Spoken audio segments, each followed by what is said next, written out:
모텔 영수증이나 모텔 카드 결제 내역을 발견하시면 당사자들 입장에서는 이게 불륜의 아주 빼박 증거라고 생각하시기가 쉽고 확실히 심증이 가는 것도 사실이죠. 안타깝게도 이것만으로는 상대방이 부인하면 재판에서 부정행위를 증명하기가 쉽지가 않습니다.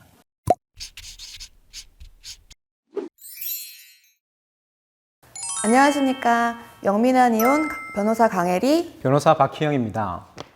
배우자의 불륜으로 인해 이혼을 준비하시는 분들이 많이들 궁금해하시는 게 본인이 갖고 있는 증거가 소송에서 얼마나 효력이 있는지입니다. 대부분 내가 가진 증거가 확실한 증거라고 생각하시는 경우가 많은데 막상 저희가 검토해보면 부정행위를 명확하게 입증하는 증거가 되지 못하는 경우가 많습니다. 오늘은 상간소송을 위해서 어떤 증거들이 필요하고 어떤 부분들을 유념하셔야 되는지 구체적으로 말씀드려 볼까 합니다. 강 변호사님, 당사자들은 확실한 증거라고 생각하는데 실제로는 부정행위를 입증하지 못하는 대표적인 증거가 무엇일까요? 아무래도 가장 흔한 경우는 영수증이죠. 모텔 영수증이나 모텔 카드 결제 내역을 발견하시면 당사자들 입장에서는 이게 불륜의 아주 빼박 증거라고 생각하시기가 쉽고 확실히 심증이 가는 것도 사실이죠. 근데 안타깝게도 이것만으로는 상대방이 부인하면 재판에서 부정행위를 증명하기가 쉽지가 않습니다. 왜냐면 모텔 카드 영수증만으로는 배우자가 모텔을 누구랑 들어갔는지 증명할 수가 없잖아요. 그래서 카드 영수증만으로는 부정행위를 증명할 수 있으려면은 배우자나 상간자의 자백 같은 추가 증거가 있어야만 합니다. 그럼 자백은 어떻게 받아내야 좋을까요? 배우자나 상간자랑 대화하면서 녹음을 하시는 게 가장 흔하죠.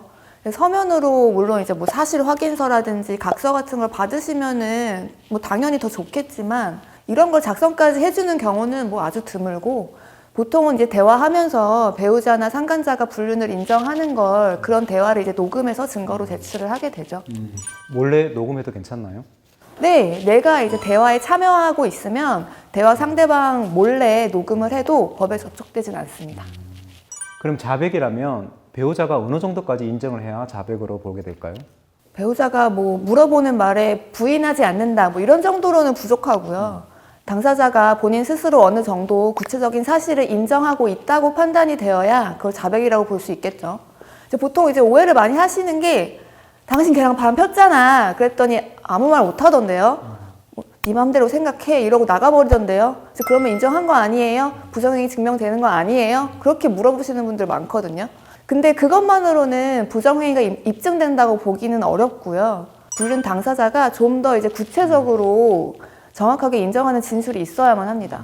그래서 제가 이제 말씀드리고 싶은 게 자백을 받아내시려고 할 때 중요한 게 물어보시는 질문도 좀 더 구체적이어야 돼요.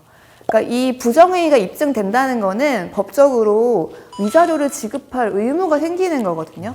그리고 또 마찬가지로 배우자뿐만 아니라 상간자도 불법행위에 따른 손해배상 책임이 인정이 되는 거예요. 이 불법행위 손해배상 책임이라는 거는 행위별로 생기는 책임이기 때문에 부정행위 내용이 구체적으로 특정이 돼야만 합니다. 그래서 자백을 받아내시려고 할 때도 가능하시다면 당신 바람 폈잖아 이렇게 물어보는 것보다 당신 나 속이고 몇 월 며칠에 누구 만났잖아 누구누구랑 어디 갔었잖아 누구누구랑 언제부터 사귀었잖아 이렇게 구체적인 사실관계를 물어보시는 게 더 부정행위가 있었다고 입증하기가 수월한 거죠. 근데 배우자 앞에서 인정을 안 하시는 분들이 많잖아요. 많죠. 그래서 자백을 받아내시는 분들은 대부분 모텔 영수증이나 블랙박스, 카카오톡 메시지 이렇게 다른 증거를 수집하신 다음에 그걸 가지고 이제 추궁을 하시다 보면은 이제 불륜 당사자 입장에서는 이게 빼박 증거라고 생각해서 자포자기하고 실토하시는 분들이 있어요. 수사기관에서 피해자 조사할 때도 처음부터 수사관들이 모든 증거를 피해자한테 이렇게 보여주는 게 아니거든요. 처음에는 일단 피해자가 하는 말을 다 이제 믿는 것처럼 다 받아 적어요. 이제 그런 다음에 이제 피해자 말에 반대되는 증거를 하나씩 이렇게 보여주면서 피해자가 말을 바꾸게 만들어요. 그러면 이제 피해자 입장에서 거짓말을 낳으면서 이제 자기 모순에 빠지게 되고 그러다가 이제 자포자기해서 그때서 이제 자백하게 되는 거거든요. 처음부터 자백을 하진 않죠. 그러니까 상간소송 준비하시면서 이제 영수증이라든지 이제 카카오톡 같이 이런 객관적인 증거를 가지고는 있는데 그것만으로는 부정행위 입증이 어려운 그런 분들은 그걸 토대로 이제 배우자나 상간자와 대화하면서 그거 가지고 이제 추궁하면서 구체적인 자백을 받아내실 수도 있으니까 참고하셨으면 좋겠습니다.